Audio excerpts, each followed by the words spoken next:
তৌহিদ আফ্রিদির একটি কলে ডিবি অফিসের মধ্যে ধরে নিয়ে আমাকে 1 ঘন্টা নির্মম ভাবে পিটায় এবং সেদিন আমি ভিতর থেকে মরে যাই এবং আমাকে বলা হয় যদি এই ঘটনা আমি কাউকে বলি তাহলে আমাকে তারা গুম করে দিবে। আমার অপরাধ ছিল শুধু তাকে নিয়ে একটা ভিডিও বানানো, যে ভিডিওর মধ্যে আমি কিছু সত্য তথ্য তুলে ধরেছিলাম যেটা তৌহিদ আফ্রিদির পক্ষেই ছিল। তারপরও সে বুঝতে পারে নাই, আমাকে নিয়ে ডিবি অফিস এমন ভাবে পিটাইছে যে আমি 2 মাস ভাই চেয়ারের মধ্যে বসতে পারি নাই। বন্দুকের বাড়ির আঘাতে আমার এক চোখ ফুলে যায়, কালো হয়ে থাকে, আমি চোখ দিয়ে ভালো করে দেখতে পারি না। সেদিনের পর থেকে এই পর্যন্ত আমি স্ট্রংলি প্রতিবাদ করতে পারি নাই। আমি ভিতর থেকে অনেক আগেই চুপ হয়ে যায়। সেদিন বুঝতে পারি যে পুলিশ কিভাবে টাকার কাছে বিক্রি হয়ে যায়। মাত্র কিছু টাকার জন্য আমাকে নিয়ে তারা এমন ভাবে পিটায় যেটা কখনো আপনি কল্পনা করতে পারবেন না। আজ এই ঘটনার প্রায় 2.5 বছর কেটে গেছে।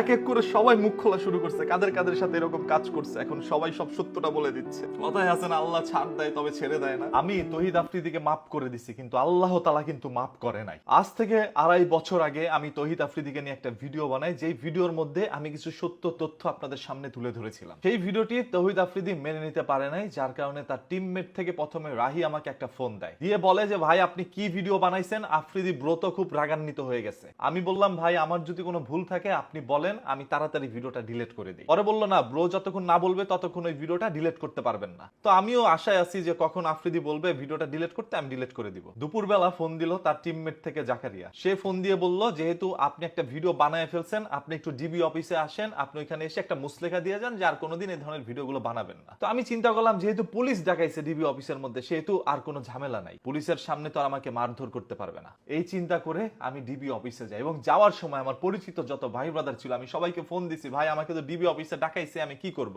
সবাই বলল তুমি যাও গিয়ে ওইখানে একটা মুসলেখা দিয়ে আসো। আমি আর কোনো কিছু চিন্তা না করে ডিবি অফিসে যাই। ওইখানে জাকারিয়া আমাকে রিসিভ করে নিয়ে যায় 4 তলায়। একজন পুলিশ অফিসারের রুমের মধ্যে আমাকে ঢুকায়, গিয়ে দেখলাম ওই পুলিশ অফিসার তখনও তৌহিদ আফ্রিদির সাথে ভিডিও কলে কথা বলছিল। আমি যাওয়া মাত্রই সে ক্যামেরাটা ঘুরিয়ে বলল এটা কি সেই মালটা না? পরে তৌহিদ আফ্রিদি বলল হ্যাঁ। আর কোনো দেরি না করে তাড়াহুড়া করে আমার পিছন দিকে হাতটা নিয়ে হ্যান্ডকাপ পরায়, মাথার মধ্যে একটি কালো টুপি পরিয়ে দেয়। এর পরবর্তীতে জিজ্ঞেস করা হয় কেন তুই ওকে নিয়ে ভিডিওটা বানিয়েছিস? আমি শুধু বিশ্লেষণ করতে নিলাম, সাথে সাথে ভাই আমাকে ধরে এলো পাথারি লাঠি দিয়ে আঘাত করতে থাকে। আমার পিছন সাইডে একই জায়গায় প্রায় 10 থেকে 20টা তারা বাড়ি মারে। আমার হাতে যেহেতু হ্যান্ডকাপ পরানো, আমি সেই ব্যথা স্থানে হাতও দিতে পারছিলাম না, শুধু ছটফট করে কাঁপাকাঁপি করছিলাম। এক পর্যায়ে পিছনে আমার পায়ের দিকে তারা বাড়ি মারে, তারপর আমি মাটিতে লুটিয়ে পড়ি। তারপরেও তারা প্রায় 2-3 জন আমাকে আঘাত করতে থাকে। অন্যদিকে জাকারিয়া তখনও ভিডিও কলে তৌহিদ আফ্রিদির সাথে কথা বলছিল, মেসেজ করে বলছিল বারবার যে ভাই এক্সট্রিম হয়ে যাচ্ছে, আপনি যা চাচ্ছেন তার চাইতে এক্সট্রিম হয়ে যাচ্ছে। অনেকভাবে তাকে বোঝানোর চেষ্টা করে, তবে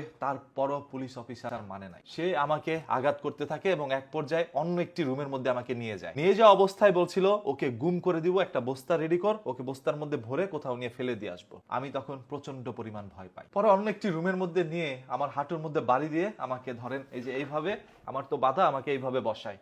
তো এইভাবে বসে বলতেছে সরি বল, সরি বল, তৌহিদ আফ্রিদিকে সরি বল। তখন আমি ভিডিও কলের মধ্যে তৌহিদ আফ্রিদিকে সরি বলা শুরু করলাম, আমি মাপ চাওয়া শুরু করলাম। যেহেতু আমার চোখ বাঁধা, আমি কিছু দেখতেছিলাম না যে কোথায় আমাকে নিয়ে যাওয়া হচ্ছে, আমি কোথায় বসে কি বলছি আমি কিচ্ছু জানি না। শুধু আমি এইভাবে বসেছিলাম মাটির মধ্যে, বসে বসে বলতেছি ভাই আমাকে মাফ করে দেন, ভাই যা করছি জীবনে অনেক বড় ভুল করছি, আর কোনোদিন আমি ভিডিও বানাবো না। এবং আমাকে একরকম বলা হয় যে আর কোনোদিন আমি যেন কোনো ভিডিও টিডিও না বানাই। তো যে পুলিশ আমার শরীরের মধ্যে আঘাত করছিল উনার নামও ছিল সায়েম। উনি আমাকে বলতেছে যে 10-20 হাজার টাকা দে, তাহলে তোর মাইটটা একটু কম হবে। তো আমি তখন বললাম যে ভাই আমার কাছে তো টাকা পয়সা নাই, আমি কিভাবে টাকা পয়সা দিব? আমি কিছু পরিমাণ টাকা অনলাইন থেকে ইনকাম করি, সেটা দিয়ে কোনোভাবে চলি। তখন বললো যে ফকিন্নির বাচ্চা, এটা বলে আমার মানে পিস্তল দিয়ে মারছে না কি দিয়ে মারছে আমি জানি না, তো আমার চোখের এখানে মারে এবং চোখটা কিছুদিন এরকম কালো হয়ে এরকম বন্ধ হয়ে থাকে। মানে ওই অনুভূতি আমার সাথে যেটা ঘটছে, প্রায় 1 ঘন্টা আমার উপর এরকম নির্মমতা চালানো হয়। এবং এসে আমি যখন কান্না করছিলাম, যে হাতে পায়ে আমার পুরো শরীরের মধ্যে ব্যথা, আমি কান্না করছি, তখন এসে আমাকে মুসলেখা দেওয়াচ্ছে। মানে আমার চোখ থেকে পানি ঝরছে আর আমাকে দিয়ে লিখাচ্ছে, উনারা বলে দিচ্ছে আমি সেটা লিখছি, লিখে তাদের কাছে মুসলেখা দিয়ে আসি। এবং আসার সময় তারা আমাকে দিয়ে একটা ভিডিও ধারণ করে, 4-5 বার শুট নিছে। সেই ভিডিওর মধ্যে বলাইছে যে তৌহিদ আফ্রিদিকে নিয়ে যে ভিডিও বানাইছে এটা ভুল হয়েছে, আর জীবনে এরকম কিছু করবো না। ওই ভিডিওটা হয়তো বা আফ্রিদির কাছে তারা দিচ্ছে। এবং আমাকে যে পিটাইছে সেই ভিডিওটাও কিন্তু তৌহিদ আফ্রিদির কাছে থাকার সম্ভাবনা আছে। তো শুধু আমি এটা বলবো, আমি একটা গরিব পরিবার থেকে উঠে আসছি ভাই। আমি তখন সত্য কথা বলতাম, যে অন্যায় যেখানেই হচ্ছে সেখানে গিয়ে আমি প্রতিবাদ করতাম।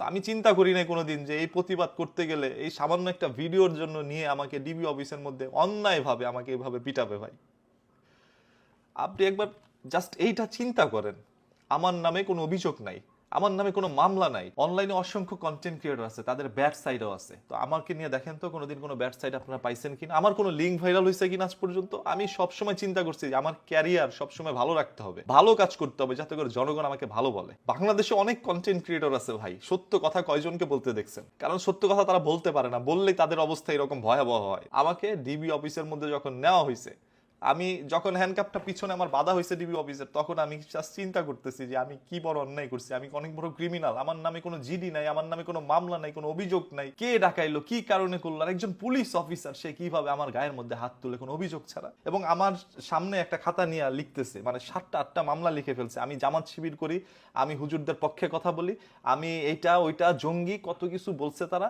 এবং এক পর্যায়ে আমার হাতে একটা পিস্তল দিয়ে তারা ছবিও তুলছে। মানে সেই সিচুয়েশনটা আমি আপনাদেরকে বুঝাইতে পারবো না। প্রায় 1 ঘন্টা এই রুম থেকে ওই রুম, ওই রুম থেকে এই রুম নিয়ে নিয়ে আমাকে পিটাইছে। শুধু লাঠি দিয়ে আঘাত করছে তা কিন্তু না, তারা হাত দিয়ে আমার গালের মধ্যে অল টাইম মারতে থাকছে।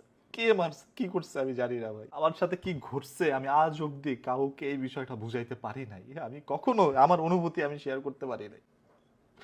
খালি বলছি যে আল্লাহ একদিন তুমি এটার বিচার করবা। আমি সত্য কথা বলছি, এই জন্য আমার উপর আঘাত করা হয়েছে, এটার বিচার একদিন তুমি করবা। কেন আমি চাই না আজকে তহিদ আফ্রিদির ক্ষতি হোক? কারণ আমি গরিব মানুষ ভাই, আমার শরীরে যদি আপনারা পিটান আমি ওই ব্যথাটা মোটামুটি সহ্য করে নিতে পারবো। গরিবের তো অনেক আঘাতই সহ্য করতে হয়। তবে আফ্রিদি তো মানে স্বর্ণের চামচ মুখে দিয়ে বড় হয়েছে, বড় লোক মানুষ ভাই, ওর কথায় পুলিশ প্রশাসন সব উঠে বসে। যদি পুলিশ ওর কথায় না উঠতো তাহলে সেদিন ডিবি অফিসে আমার নামে কোনো অভিযোগ না থাকা সত্ত্বেও আমাকে কিভাবে এনে ডিবি অফিসের মধ্যে অন্যায় এবং বেআইনি ভাবে আমার উপর আঘাত করতে পারে। এই মিন্টুরও ডিবি অফিসের মধ্যে ভাই, আমার বাড়ি থেকে বেশি দূরে না। এইখানে নিয়ে একজন পুলিশ সদস্য, শুধু একজন নয়, এখানে 4-5 জন পুলিশ সদস্য ছিল, তারা নিয়ে আমার সাথে এই আচরণটা করছে ভাই। পুলিশের প্রতি যে আমার একটা সম্মান ভালোবাসার জায়গা, এইটা ওই দিন নষ্ট হয়ে যায় যেদিন আমি দেখলাম টাকার কাছে বাংলাদেশের পুলিশ বিক্রি হচ্ছে, এবং সেটা আমার চোখের সামনে। আমার নামে জিডি থাকতো, আমার নামে কোনো অভিযোগ থাকতো, আমাকে নিয়ে তারা যা খুশি করতো, এবং আদালত যদি রিমান্ড দিত তারপর আমাকে নিয়ে রিমান্ডের মধ্যে নিতে পারতো। তবে আমার তো আদালতেও নেওয়া হয় নাই, আমার নামে কোনো অভিযোগও নাই, আমাকে কেন রিমান্ডের মধ্যে দেওয়া হইলো?